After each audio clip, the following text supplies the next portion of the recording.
Greetings and welcome to Coffee Breaks with Scholars, a unique series of engaging, informal, research and scholarship informed conversations with experts on a variety of topics related to diversity, equity, inclusion. Sponsored by the National Center for Institutional Diversity at the University of Michigan. My name is Keenan Colquitt. I use he, him, his pronouns. I'm the program lead for the Diversity Scholars Network here at the National Center for Institutional Diversity, or NCID. Thank you for joining us today. We begin this presentation with a land acknowledgement. The University of Michigan is located on the traditional territory of the Anishinaabe people. In 1817, the Three Fires Confederacy made the largest single land transfer to the University of Michigan. This was offered ceremonially as a gift through the treaty at the foot of the rapids. Through these words of acknowledgement, their contemporary and ancestral ties to the land and their contributions to the university are renewed and reaffirmed. Now, to our scholars, I am pleased to be joined by Dr. William Lopez, Dr. Nolan Kline, Dr. Alana LeBron, and Dr. Nicole Novak. Beginning with Dr. Lopez. Dr. Lopez is a clinical assistant professor at the University of Michigan School of Public Health and is a faculty associate in the Latina Studies program at the University of Michigan. He is an author of the book Separated: Family and Community in the Aftermath of an Immigration Raid, and most recently has begun working with Poverty Solutions at U of M as a faculty expert. Dr. Kline. Thanks so much, Keenan. Yeah, thank you. Happy Dr. to be Kline is an assistant professor in the Department of Health, Behavior, and Health Sciences in the School of Public Health at the University of North Texas Health Science Center. His book, Pathology. Is that pathology or no? It's pathogenic. Pathogenic. Oh my goodness. Pathogenic policing. Yeah, I'm definitely going to edit this one out. Immigration enforcement and health in the U.S. South was released in 2019, and he is currently the principal investigator of a study funded by the National Science Foundation focused on LGBTQ plus activism, plus the Pulse shooting in Orlando, Florida. Wow. Thank you so much for being here, Dr. Kline.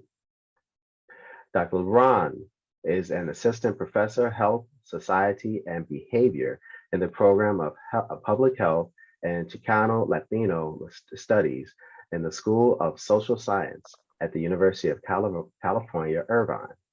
Dr. LeBron's primary areas of research include understanding how structural racism shapes health inequities, affecting low-income communities of color, community-driven solutions to addressing the connections between structural racism and health, and community-based participatory research. Thank you for joining us today. And lastly, Dr. Novak. Dr. Novak is a research assistant professor in the Department of Community and Behavioral Health at the University of Iowa. She studies the pervasive health implications of racialized immigration enforcement and detention, partnering and multiple organizations in her home state of Iowa, including the Prairielands Freedom Fund, the Center of Worker Justice of Eastern Iowa, and Iowa Migrant Movement for Justice. Thank you all for joining me today. I'm very excited to get this conversation going, but before we begin, I should ask you all, how would you like to be referred to yourselves? Is first names okay? All right, I'm seeing nods from everyone, thumbs up. All right, I'll take that. Fantastic. I'll start by asking you your methodological contribution to this upcoming anthropology published volume. In my previous discussions with Bill, he mentioned a need to develop a new way of collecting data that involves a much deeper level of community engagement. Bill, can you tell us more about that? Yeah, sure. Thanks so much, Keenan. And I'll start also by thanking you, Nolan, Nicole, and Alana for being willing to join. I'm just so happy to see your faces, and there's so much other stuff to catch up on, but I'm certainly glad to be here with you talking about the methods that we use in public health. Yeah, so as Keenan said, and Nolan and I discussed this a bit as well, we've all done work with immigrant communities, with mixed status communities, Spanish speaking communities. And we've all done, what we call mixed status work. So some type of ethnography and some type of qualitative work. And we've, I think, speaking for us, have collectively come to this point where we want our work, we understand the urgency of our work. We understand the need to get it out. But we also know that there's a need to describe what's happening outside of individual levels, right? So what's happening systemically, and in the words that I use, right? What is the systemic violence like? So, we had the opportunity to contribute a chapter about accompaniment and the anthropology of accompaniment. And, we started thinking, well, how come public health doesn't use accompaniment? How come has public health had this awakening, had this moment, right? So that's kind of where I wanted to start of what methods do we use in public health to describe this kind of suffering and systemic violence that I think you all have described? And do we have a public health of accompaniment? Is it something we should have or we should develop? And I'll actually throw the mic to Nolan, since he and I have had a chance to brainstorm this together first. Well, thanks. That makes me feel so anxious, though. Reflecting on this a little bit, I mean, I don't know if you all had seen the AJPH issues over the past few months that, if I can just say, we're like fire emoji, fire emoji, fire emoji, right? Like AJPH is calling out systemic racism and we need to be doing something about it, right? And this is all happening in a time when I'm really proud to be part of this field, but it's also happening during a time where I'm looking at the American Journal of Public Health, and I'm also comparing it to, my other disciplinary Holmes journals, like the American Anthropologist Journal, for example. And I'm looking for those fire emojis, and I'm not seeing them quite in the same way. And so I don't know. I all of this to think about methodologically and where the fields are. The sense that I get is that public health as a field is so ready to be eager to engage in accompaniment kind of work, but I'm not sure that we have a methodological framework for doing that yet.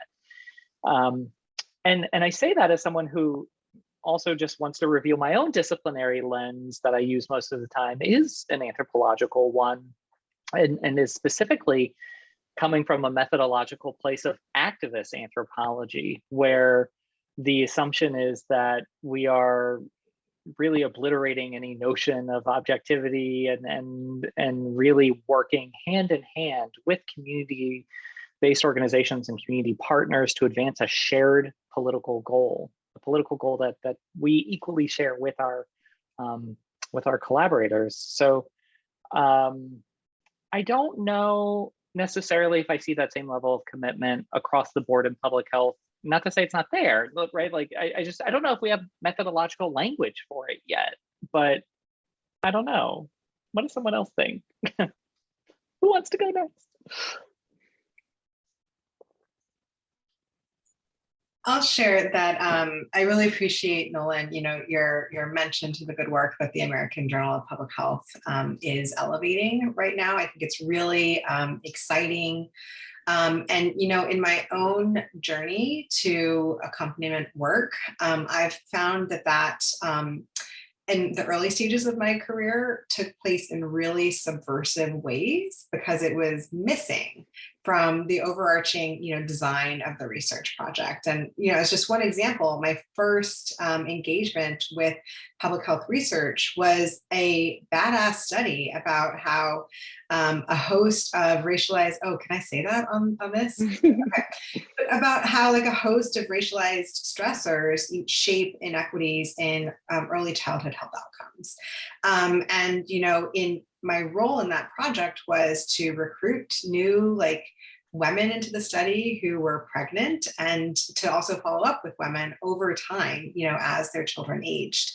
And what I learned was that while the questions were really important and the scholarship was contributing to our knowledge in some critical ways, there was this absence of any accompaniment in a structured way. So there wasn't the feedback of the findings to affected communities, to research participants about findings from their own household, from their own saliva and blood, and children's blood. And there certainly wasn't attention to working alongside communities to transform the systems that are creating and exacerbating these stressors. And in my own subversive approach, I often developed relationships with participants, many of whom were Central American migrants who had small, tight, those small networks of support, in the New England area. And the study team found often my ways of engaging and being with participants to be questionable at best, or perceived as influencing, the research process. And so I do think that in my own experiences, I've come to have more autonomy over the research project. My model of accompaniment has shifted from being so subversive to being explicit, in the development of the research agenda and the approach to research. But that is still, I think, a really dominant frame in a lot of research that, as you mentioned, Nolan, highlights this sort of false paradigm of objectivity between the research process and the researcher and communities who are affected by numerous structural burdens and inequities. Yeah, I'm just so excited to be formally talking about this with a group of other people, because I know just from having known all of you for so long that I think a lot of us, much like Alana in that study you're describing, we just came to these practices because it felt like the right thing to do. It doesn't seem right to just be taking data, to be documenting these horrific harms and then just going back to our office. So I think the subversive thing just came out of really doing what our conscience told us to. And I think it's exciting to just talk about it with other people, because I think often, coming from a red state where there's a lot of anti-immigrant sentiment, I kind of have often felt like I'm living a double life, where I'm kind of at the College of Public Health doing my things that won't get me in too much trouble, and then being out in the community. And I've learned that my colleagues at Public Health actually respect it, but we don't always have a language to explain why those two things go together and are not working counter to each other. And so often in the process of just spending time with people and sharing life with them, and I'll say sharing life both ways too, where I'm not just watching them, but I'm also telling them about my life or introducing my family. There's all sorts of just, human satisfaction and joy that comes out of that, and also just better ideas, and hopefully working towards better solutions. Sometimes it makes us realize too that some of the low-hanging solutions really won't work. So it's not always something that leads you to the solution to the problems, but it gives you a deeper understanding. Yeah, you all said so many things that are just giving me the chills here, right? I'm so glad to hear just other folks who thought about this and been on a similar journey. Alana, you used the word subversive a lot. I hadn't thought of it, I guess, in those terms. And then you said, people kind of side-eyed you for influencing the study, right? Or for like having an agenda. And it reminds me of, I believe her name is Kline, the book's behind me, but the feminist field worker, when she says, as a feminist field worker, I did have an agenda.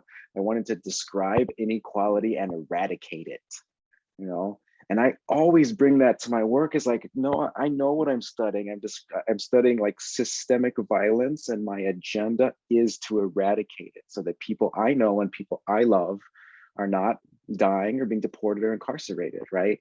And it's strange that can't be said out loud. It's strange, like you said, Nicole, it's strange that I'm like keeping that a little bit of a secret. Like, it seems like that would be the most logical thing out there to say, right? That's of course the impetus. It's what we do in public health. This is fantastic. I'm sorry, Nolan, go for it. Oh no, I didn't mean to interrupt you, Keenan. I was just gonna ask you all, running with that thought for a second. Why do you think that is? Like, why do you think there is sort of this pressure of having to do the work that feels right? I think Nicole like you said, like it was the right thing to do, right? So like the kinds of engagement that we are compelled to do is the right thing to do. Why do you think it's sort of from the field feels subversive or has to sort of take shape in a way that seems palatable to certain parts of our field? Like, what's that about? Like why?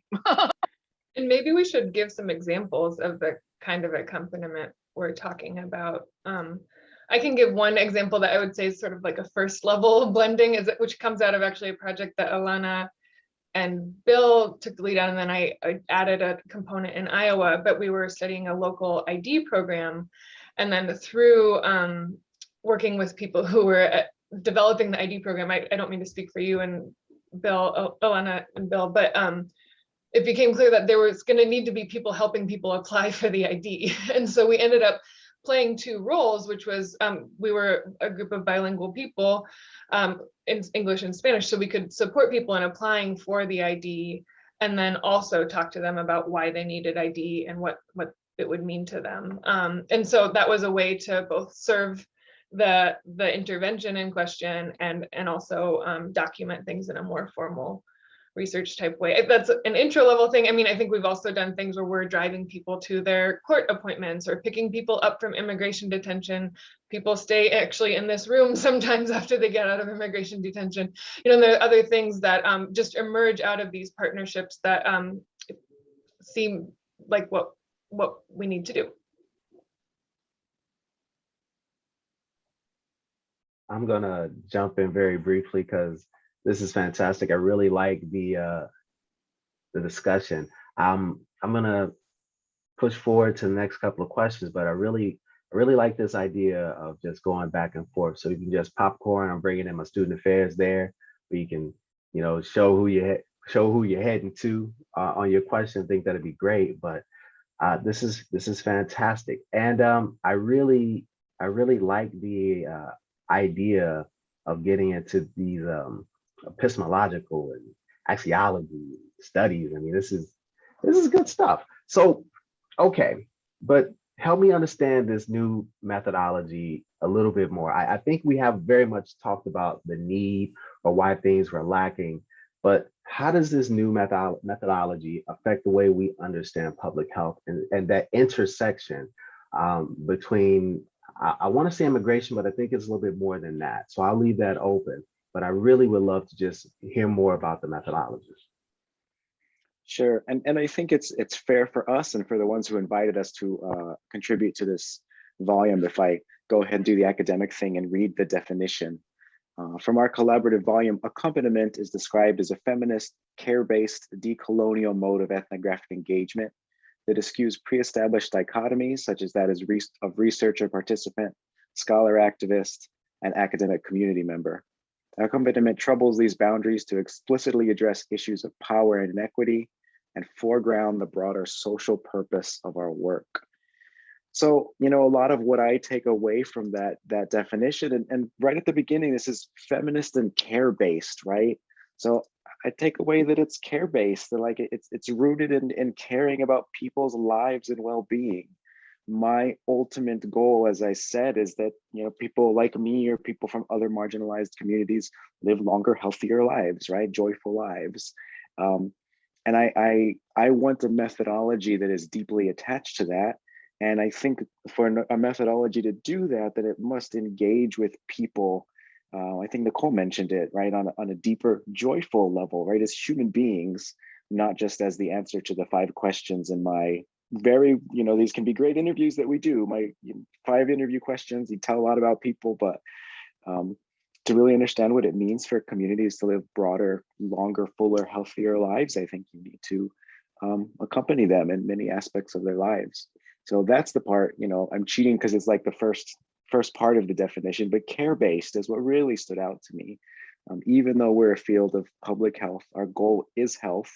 We don't describe it as much as care, right? Caring for our fellow people. Yeah, I think often about the work of Paulo Freire, Brazilian philosopher, who reminds us that dehumanizing anyone strips everyone of their own humanity. And I think, in care-based work, in accompaniment, what we are doing is we are humanizing everyone. We are humanizing communities who are most impacted by these structural inequities, and we are humanizing researchers who also, in these sort of notions or these paradigms of research being objective, themselves become dehumanized because they are perceived as not able to and not allowed to sort of feel and experience and connect with participants of focus or bring their own lived experience to the table in that work. And so I think that there's a lot of progress that can be made in terms of our collective understanding of health inequities, of the issues of our time, when we value the humanity in everyone and incorporate that deeply into our research process. That's really a very helpful way of putting it, Alana. Thank you. I think, Keenan, too, you asked too, why is it this way? And that's something I've thought about a lot. And I also wanted to acknowledge that, in generations before us, people have felt this gap. We're not the first people to feel it, but public health really had to be very close to medicine for much of the last century. There's been times when public health has been closer to social science, social medicine, really explicitly talking about social conditions. But more recently, it really had to legitimize itself to medicine, which took a lot more of that positivist view of the scientists being removed and objective. And so people did a lot of really critical work in things like community-based participatory research or critical race praxis to think about, how do we very carefully show that actually treating people like humans will have scientific benefits. And I think then our generation is just still wanting to push that more. And I think, being really explicit about things like caring does still feel a little like, am I being a bad scientist? But it's, where we are all feeling called. And I think especially with just the urgency of the harms that we're continuing to see.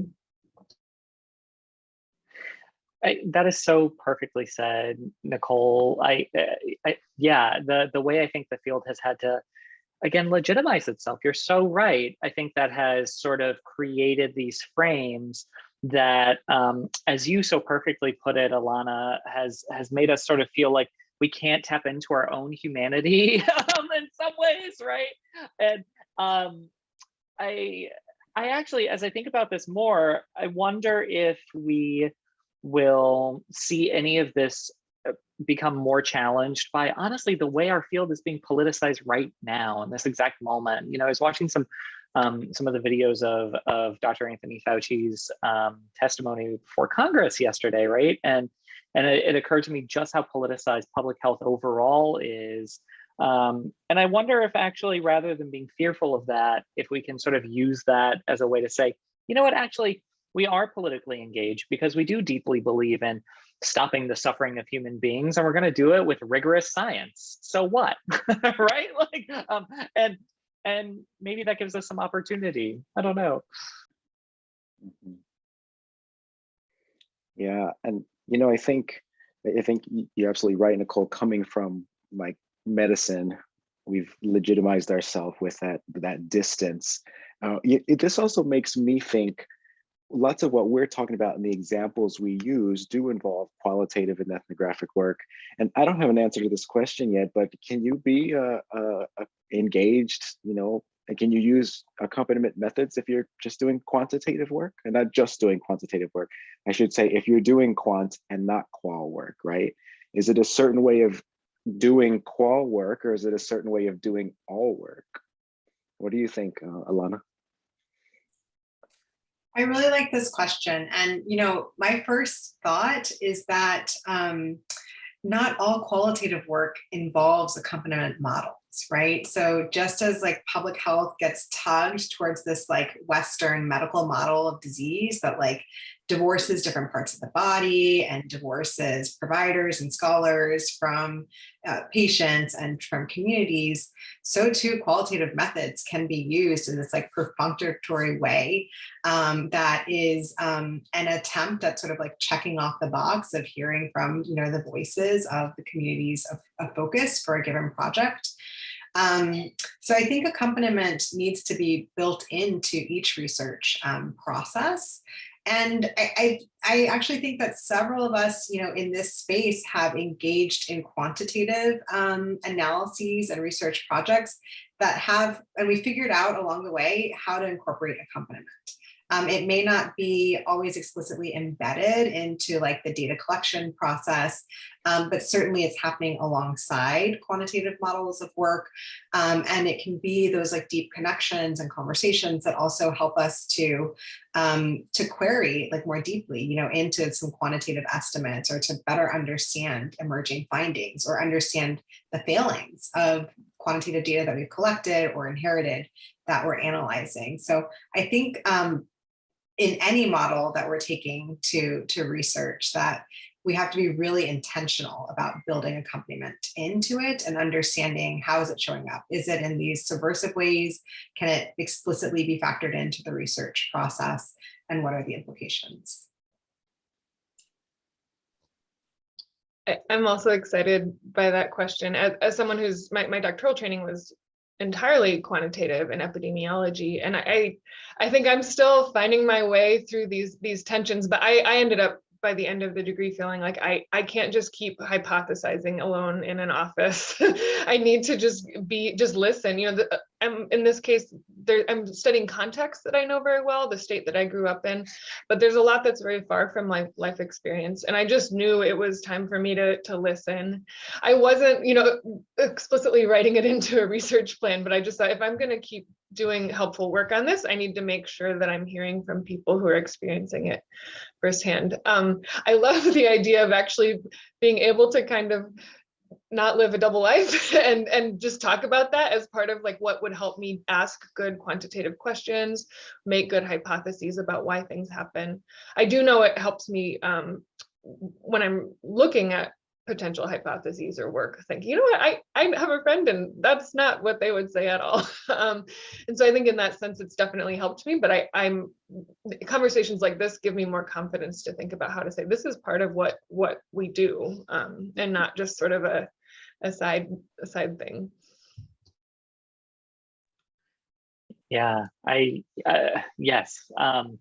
And I, as someone who is an ethnographer and sort of exclusively does qualitative work, yes, absolutely, you can do accompanying work doing quantitative work, right? And for me, this all hinges back on the politics. What are the politics of the investigator? And again, is it that sort of commitment and that shared desire to work hand in hand to advance a shared goal, right? And I think, as I reflect more on the questions that we're asking of ourselves, I think this is also the exciting opportunity for the field of public health with an emphasis on team science, right? When you have the shared politics of ending the structural problems that perpetuate human suffering because it's the right thing to do, that takes all the different methodological tools that we can offer. And it takes all of our perspectives, right? And this is where I think, again, our field has so much to offer that I think continues to excite me. So yeah, I think you can do accompaniment with quantitative work. And as Alana rightfully said, like there's a lot of qualitative stuff that is, not at all informed by this perspective. Yeah, and at the start of this discussion, we were talking about humanizing the researcher as well, and you kind of brought up the idea, Nicole, that us being able to feel feelings during our work not only leads to, like you said, joy, but also better ideas. So I kind of want to think about this, like, is accompaniment a different method? I don't want to say a superior method because I don't want to get in the competition. I don't want to play competition, but in what ways can this lead to better scientific ideas, right? I love the discussion. Bill, I want to clarify because I felt like a statement, but I felt like there was something there, the leading to better science. Yeah, I can restate it. And yes, Nolan it is Sure, I'll restate it. Yes, it is a question. In what ways does this like lead to better science, right? I'm sort of drawn back to my other disciplinary home of anthropology, where some scholars have described this. I'm thinking of Charlie Hale and Angela Stacey, who have described how activist-oriented anthropology, this in many ways similar to what we're describing as accompaniment. And shout out, by the way, to Whitney Duncan and Kristen Garis, who are sort of developing this idea of accompaniment as a process, right? I think their argument, Charlie Hale and Angela Stacey, and I think Laura Polito have made this case that indeed, having this kind of activist bent, as they call it, leads to more rigorous work because we're very explicit about our positionalities and our politics. We're not hiding anything. And so even if we use sort of, I think, a positivist approach, then that allows other people to sort of investigate our politics that are informing the work, right? But for me personally, I think it leads to better overall goals related to health equity. And I think about this as my own positionality and the kinds of privilege that I bring with me to research spaces. So for example, I'm a white man with a good education, and those are just a couple of the privileges that I have. And I often think about this: what good is privilege if I can't do anything with it? And if I have degrees of privilege that provide me an ability to respond to, again, structural problems that demand change as a way to advance health equity, I have a responsibility to do that. I'm actually even reminded of when I sort of talked about this when I was a graduate student defending my dissertation. And I was like, yeah, we have this responsibility to put our privilege to use. And my mentors put up this picture of Spider-Man a couple days later, right? That like, with great power comes great responsibility scene, right? But yeah, that right? Like we have a certain amount of power and privilege as researchers, as academics, and we have a responsibility to put it to use. And I think indeed by staking that claim, we can have better findings and lead to the kind of health equity goals that we want.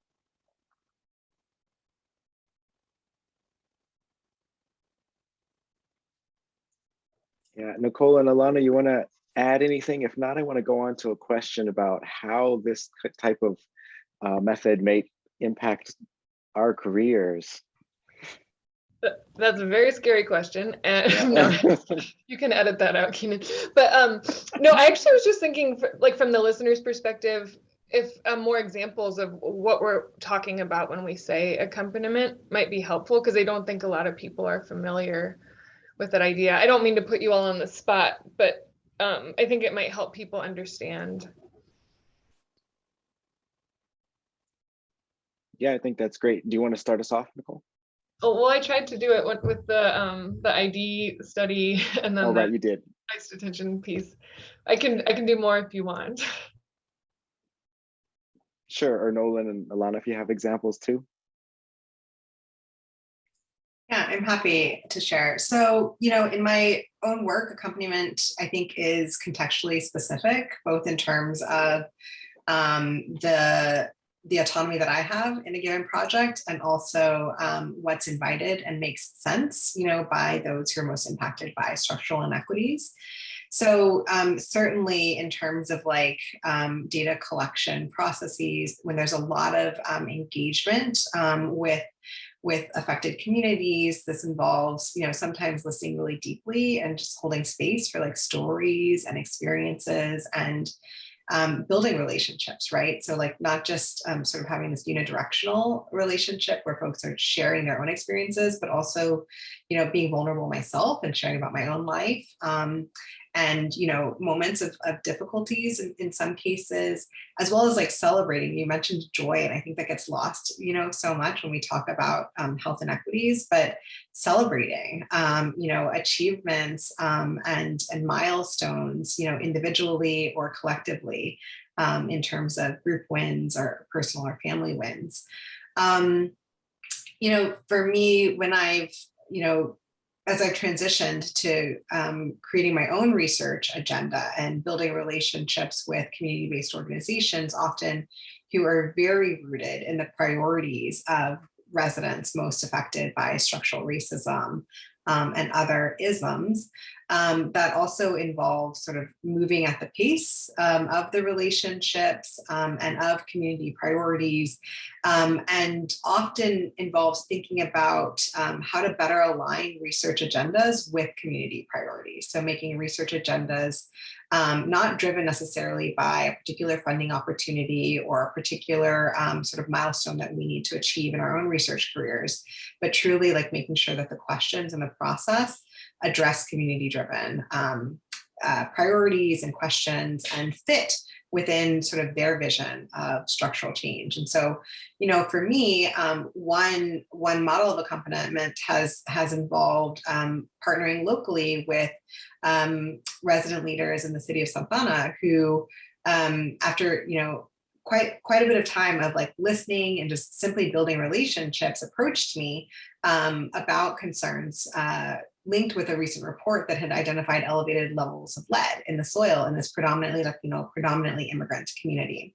And after sharing the report with city officials and public health officials, they had dismissed the study. They said the methods aren't strong, and what you Latino residents need to worry about is lead in Mexican pottery and lead in Mexican candy, even though the report was saying there are high levels of lead in the soil. And so, I read the really long report, not just the executive summary, engaged in discussions about the report, and worked, with residents to make meaning of the report, and listened. And folks were really interested in commissioning a new study that brought the best methods to bear on this community question now about, what is in the soil, what are the health impacts potentially, and what do we do, when we identify high levels of lead in the soil, and what are our options for protecting our health. And so for me, that meant really shifting some of my research priorities to incorporate now this environmental justice lens, which aligns deeply with racial justice. But what I don't do, or I'm not trained in like studying soil, but I definitely, have received some training in like spatial methodologies, and importantly, the sort of public health model of building a team-based sort of model of science. And so that involved me sort of working to identify like who might be some of the right people who have the skills and who might not be trained in, health inequities or models of working closely with communities, but who are ready, to come to the table and learn and work alongside us. And so that's, been exciting, and I think a little bit of a different model of accompaniment. And there's certainly the accompaniment at an individual level as well. But we think about community priorities a lot in our research agenda. Yeah, and I love this idea, Alana, of individual accompaniment, right? So driving someone, picking somebody up, but also like community accompaniment when you're doing something on a bigger scale, like perhaps, leading, applying for a second grant for another study or something that both uses our skill but aligns with the community's agenda. And I'll talk a little bit about a study that Nicole and I did that I consider it accompaniment, but I'm still wrestling with the definition and what happened.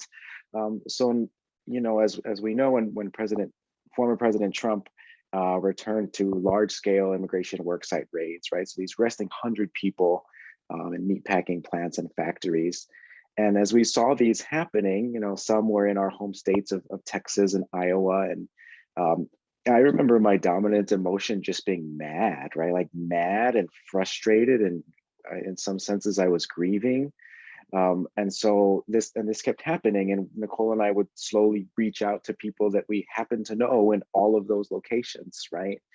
And we knew somebody in Tennessee, in Bean Station where the raid was, and we decided, we'll go there, and we weren't positive of what the exact study would be at that time, but we'll go there and engage with the community. In this case was largely educators, right? And educators who respond after raids because parents are picked up. So educators, must take care of children lots of times. And part of what I learned in doing this work is it happened only because of other connections we had, right? So it happened in Texas because we got a connection with somebody we met in Detroit doing ID project work. It happened sometimes because of connections we've done, with other advocates and other organizations, and lots of work that Nicole has done in Iowa. And that we were doing something that felt natural, connecting with these organizations. And, we interviewed folks from 6 communities. And now we're in the position where we're trying to publish this work. And what's happening is that we're trying to publish on something, a large-scale immigration worksite raid, which isn't in the established literature a real thing, but to every community out there, knows exactly what this is at a palpable level. And as Nicole's research shows, right, impacts even the next generation of our children. And it was because I think we were so tightly connected to the community and to multiple communities and to what was going on, that I continued to investigate something that didn't have an academic term, didn't have an academic definition, and that I knew that the first work we were going to have to do in publishing was going to have to be arguing over a definition, which is kind of what we're doing now. But it was with those connections that allowed us to no, this happens. Communities know, they use these words all the time. And this is how it goes. And what's interesting, and I'll stop with this. So we ended up doing interviews at the 6 largest worksite raids in 2018, which methodologically is a great success. That usually doesn't happen where you have such a big sample of the largest of a particular condition. And when we argued this in our papers, the response was well, why did you choose 6, and why was 32 your cutoff of arrests? And it wasn't. We just happened to be connected to people who were equally angry and equally mad, and that anger collectively, took us to these sites of the most need. So it was really a beautiful and exhausting process. But I can attribute a lot of it to, I think, accompaniment or ethics or the methods of accompaniment as well. Yeah. I think we often found that there were facts we just knew because we were part of those communities and part of those conversations, and then we had to cite them. So we had, for example, how do you know those were the 6 largest raids that year? Well, we just knew because we were paying attention at that time and we were talking to everyone. But then, we had to go, you could eventually find the press releases or whatever to back yourself up. But, we were finding a lot of the knowledge that's just community knowledge, were things that normally, from a strict research perspective, you would just learn from a paper or something. Yeah, and to go off Nicole's example too, so we would say these are the 6 largest raids based on a collection of ICE media press releases, right? And so they would ask, well, why are you prioritizing the press releases? And it was the opposite. We were actually just prioritizing what the community said, but you can't cite that, so we needed something else. So we cited arrest figures, and it looked like we were prioritizing a different metric. But this is, part of what I'm sure you all run into too, is community knowledge, is it citable in the same way that research is? So we continually have to go back to cite what's been established, which has a long history of why that's in the literature. Other types of knowledge aren't. Nolan, before we move on to, go ahead. Yeah. Oh no, what were we going to say? No, I was going to just see if you had anything to add there before we go on to the career question.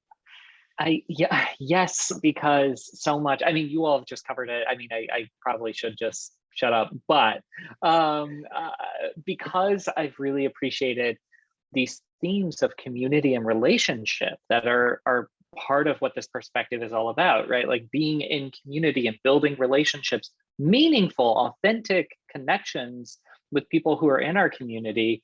That's what this is all about, right? And I'm reminded of how folks that I work really closely with in community organizations refer to one another. So for example, Marco Quiroga, who is the executive director of the Contigo Fund, which is the largest philanthropic organization to focus on LGBTQ plus people of color in the US South, he often uses this phrase that many of us use in Central Florida, and we call each other a movement family.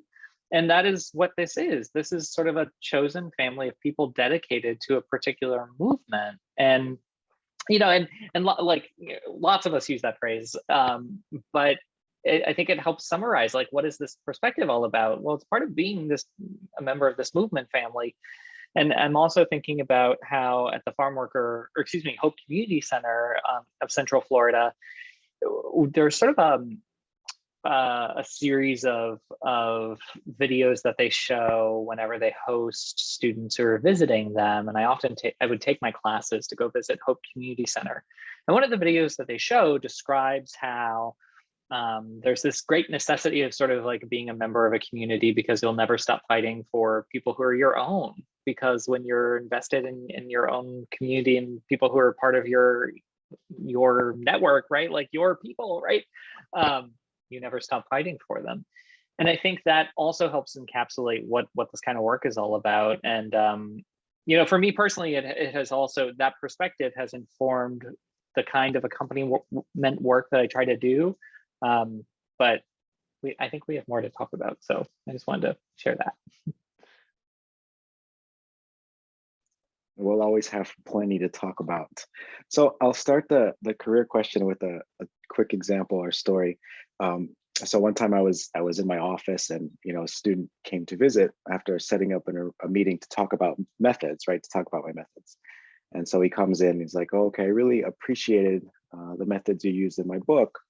It reminds me of when my uncle was deported, right?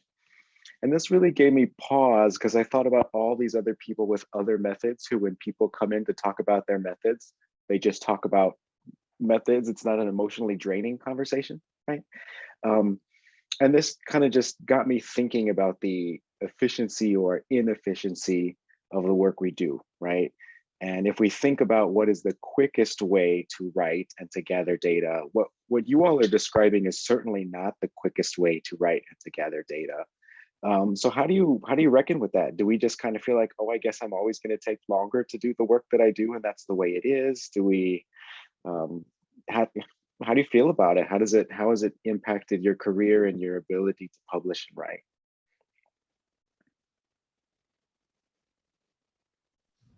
I'll just say briefly, that's a huge question.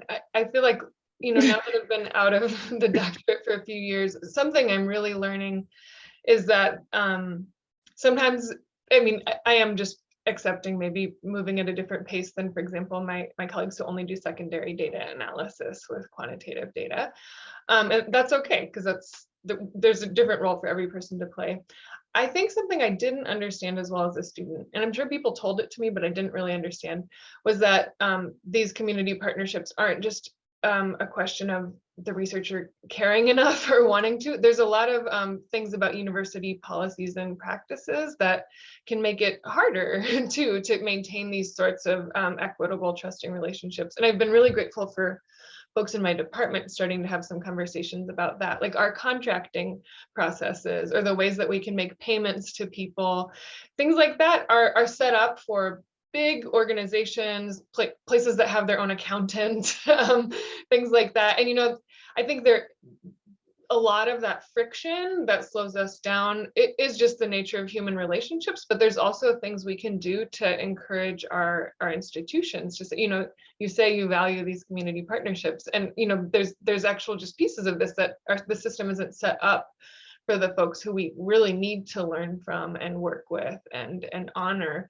Even just the delays in making payments to people, they're in some sort of budget system where they always pay it on the last day it's due, but that's not how people in the community work. Or the idea that you'd reimburse people after they've spent $1,000 in materials instead of just giving people the money to do the work. So I think that's one thing. As a student, I used to think, oh, you just have to really care and then you'll do this work. But when you're kind of just, when it's your job all day long, you also start to see, there's ways that we could make it easier for people to care and to do this really meaningful, important work. It shouldn't be just on the goodness of people's hearts to run themselves into the ground. So that's one piece that I've thought about more as I've been in the field a little longer. Yeah, I'll echo what Nicole shared in that I found that there's a lot of needs to build the capacity of my colleagues, like both administrators and my peers who are, researchers, tenure track, tenure line researchers. So certainly to help them to understand that these transactions are not as simple as transactions, but they are they often like reflect and exacerbate major power dynamics, and there often like may not be awareness that you know, there are considerations for like how much income, you know, people are getting and reporting, and that we need to be like really flexible in just how we work out budgets. I recall, you know, in my first year or so, seeing an administrator who was like, "How was vacation?" And I was like, "I wasn't on vacation. I've been embedded in the community. I work in my car at a coffee shop, you know, between these meetings, like morning and night." And so like really having to like work with staff and faculty to like redefine what research looks like, while doing the research, right? Like while building relationships, while collecting data like in the field. And then I find that there's also really important work in terms of like educating my peers who evaluate me, who have a lot of power and say in terms of merit and promotion. And it often involves like reteaching them. So, you know, they were often like trained up in these models where there's this notion of the objective researcher, where sort of quantitative approaches to research are the gold standard and qualitative is like soft and fuzzy, but not a complete picture. So there's a lot of like one-on-one dialogue, you know, that I have to have about like, what does it mean to be doing work and research in a really transformative way? And what are the major contributions of my scholarship that couldn't be achieved had we had another approach to research or used some of the dominant tools in the field that aren't feminist and don't have an anti-racism approach. Yeah, I don't think, I mean, I think in some ways we sort of so suffer bureaucracies just not fully understanding these commitments and these approaches. And yeah, I think in some ways, you know, everything you've all said so far has really resonated, like the gold standard being the quantitative metrics or the quantitative approaches, and actually even having certain journals, right? Like, and certain numbers of publications, not as a rolling average, but per year. And yeah, all of that. And so one thing that, you know, that has sort of led for me to feel in some places is like, I feel like a unicorn, right? Like, and sometimes depending on the day, I'm like, okay, today's a good day to be a unicorn because people are like, oh, right? Like we haven't thought about that. Or it's a really bad day to be a unicorn because people only want to see zebras. Yeah, I don't know. Like it's weird being a unicorn. Some days it's great, some days it's not. That's that in some ways is the best way I can describe it. You know, as I sat and listened to this conversation, is really, really good work. I love the discussions of rigor. I love the discussions of just how it affects you as scholars. But I gotta ask, how does this affect you as people? This is hard work. No digs on quantitative, sitting back with SPSS open and just going through data. But what you're doing involves things that you're often personally attached to, and being ingrained in community. You separated the researcher from the researched. I'm sorry. There's normally, when quantitative, there's a separation of research and research. Now this is right there together. You're down there on the ground level. So how do you take care of yourself while doing this type of work? Yeah, I'm happy to start. And the Encanto song Surface Pressure comes to mind for anybody who's seen the movie. I only listen to the soundtrack 4 or 5 times every day. It's a great question. And I think I usually, you know, I teach about a lot of sad stuff, as do we all, right? The social determinants of health. And students frequently ask this question, like, it's just dark and depressing stuff.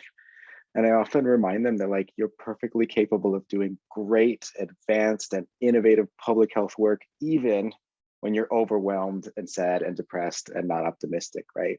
If we can only do good public health work when we feel hopeful and optimistic, we will rarely do it. So it's okay to like embrace even the darker feelings of the work we do. But nonetheless, to your question, what are some things we do? I must admit I have a pretty good skill set at protecting my time and not overworking myself. I wouldn't say that about perhaps my 3 colleagues on the call. I admire your work ethic, but I usually block off my much shorter weeks. I've always been able to do that, and it's a luxury of my position and the support I have at home, and that helps, right? Just not burning the midnight oil all the time.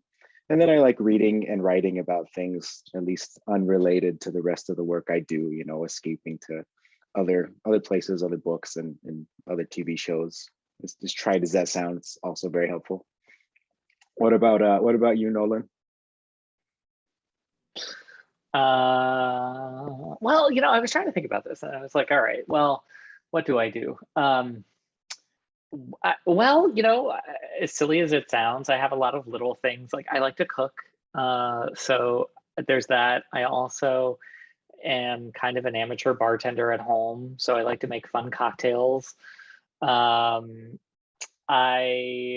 mean, I don't know. I get really anxious, so I go for like what I like to call these stress walks. Like, if you can imagine sort of like mall power walking outside. I like that. It's very much what my stress walks entail. But I also I try to find areas that tap creative sides of my brain in different ways. So I'm really interested in design. So I like to look at house design blogs, and that's sort of just like a fun escape for a moment.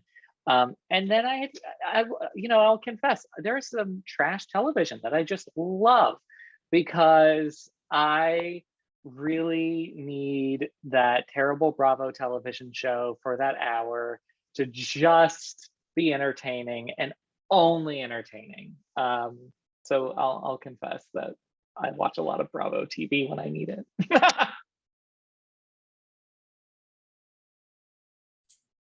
I'll share that, I find the opportunity to do the work to be healing sometimes, because I am angered by injustice, and injustice in the issues that we focus on in our research, injustice in how academic institutions operate, injustice in the dominant paradigms in our fields.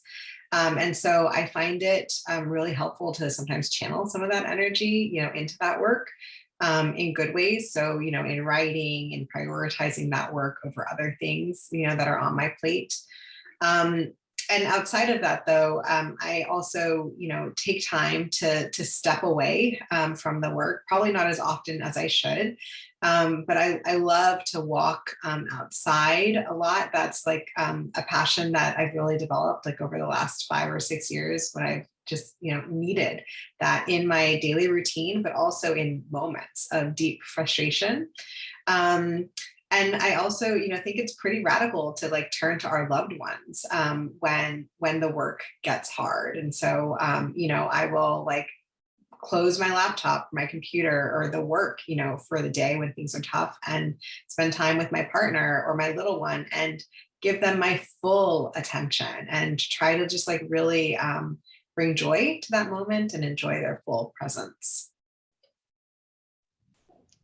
Echoing a lot of what Alana said, plus trash TV and taking a break sometimes. But I think for me, having spent time in more, quantitative social science, I actually found a lot of healing and depth in adding community engagement to my practice, accompaniment to my practice. If you just sit and you read papers about horrific inequities, and then you make hypotheses about them, and then you write about them, that's actually a much darker place than to spend time with people and all their richness and all their joy and all their strength. And that's been some of the most fulfilling experiences, even in the face of really witnessing true systemic violence. I think that's made it a real human experience, which I think we all really need. And I think that's been one of the things that's made the isolation of the pandemic, I think, really challenging. Is you can see your community partners over Zoom, but it doesn't feel the same. And the other thing I'll just add is a community of like-minded scholars who are in, you know, the people on this call. I think that's been really sustaining for me, and knowing each other as thinkers and as academics, but also just as parents, as people, as cocktail mixologists, and you know, letting ourselves be full with each other. So yeah, I think that's been a really important piece as well. Nicole, I was going to say the same thing. Like, just sort of having this as like another community is something that feels really healing and fulfilling, and a form of self-care. So I'm just so appreciative of you all, honestly, and so grateful like to be in connection with you all. This is beautiful. You guys are tearing me up over here. I gotta say we're gonna close out soon, but before we go, I'd love to just ask briefly if there's something that you would like those listening to leave with, be it about your methodology, accompaniment, the utility and the necessity of this work. What would you like those listening to leave with? And we'll start with you, Del. Yeah, sure. You know, I keep feeling I'm just lucky to be around you all, and lucky to be in the field I'm in. And I think part of it is like, don't take for granted that it's for us in public health, and I think in other fields too, like our job is dismantling these machines of violence and racial inequity, right? And there's nothing I would rather spend my time on than addressing inequity and planting seeds for brighter futures for those we love, right? Like, what else could be better? So I just want to remind folks that even if you're using different methodologies, even if the stress of publishing and promotion is a lot, that, you know, our jobs really are an honor.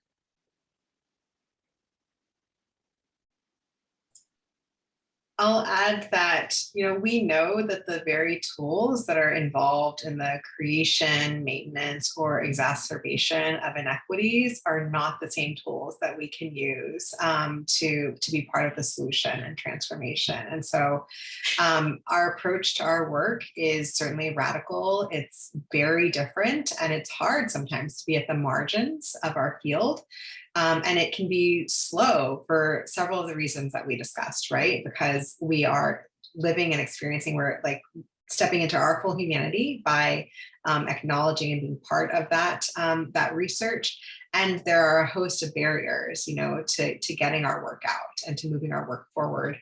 But I think it's the right way. And I just want to acknowledge that difficulty, and also just like affirm that community, as Nolan said, is so critical, you know, in terms of like being in communities that are linked with our work and our own lived experiences, and in scholarly communities like this, where we are elevating the approach to work that certainly others before us have done, that we've done for some time in our own careers, and that people are increasingly calling upon in more explicit ways to show up in our work. I'll just add, yeah, find that community of people who you can be honest about where your heart is leading you with this work, and don't be afraid to listen to those voices, even if it feels like, oh, maybe I'm going to break a rule in my field. Like, find people who you can talk it through with, because often that's, you know, our greatest wisdom, and maybe the direction we really need to move, and just to be fulfilled as a thinker and a human. Don't be afraid to listen to those voices.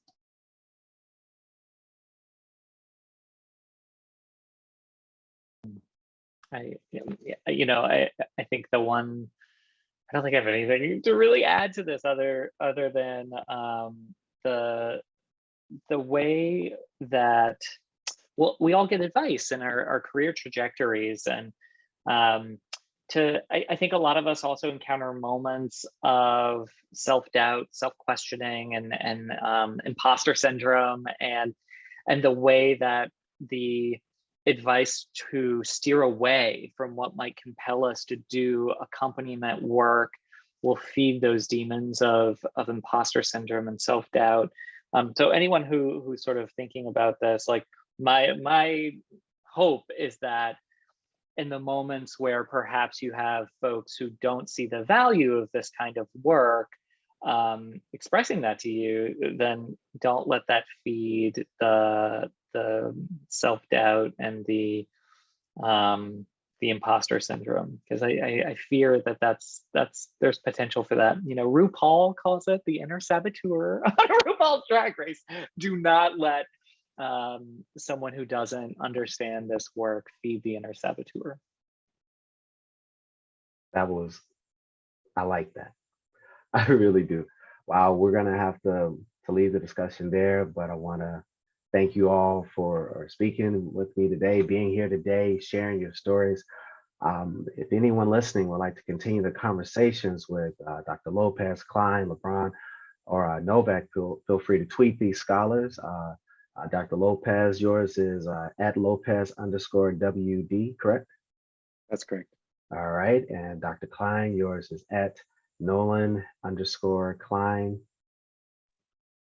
Yeah, that's right. I had to think for a second. I'm like, yes, that is correct. I'm running these through. I'm still, I avoided Twitter for so long. I'm still learning everything with it. And like Dr. LeBron, yours is at Alana_LeBron. Yep. And we've got Dr. Nicole. Let's see, we got at Novak Nicole, and it's a big L at the end.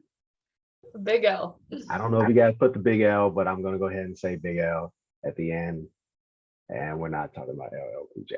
All right, so if you are so inclined to tag us, the National Center for Institutional Diversity at UMich, at UMich NCID in the discussion, fantastic.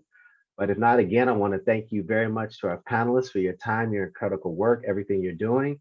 This has been a fantastic conversation and a particularly complex and evolving issue that seems to be making a lot of public attention right now, as it should be. So this has been Coffee Breaks with Scholars. My name is Keenan Colquitt. Thank you for joining us today, and until next time.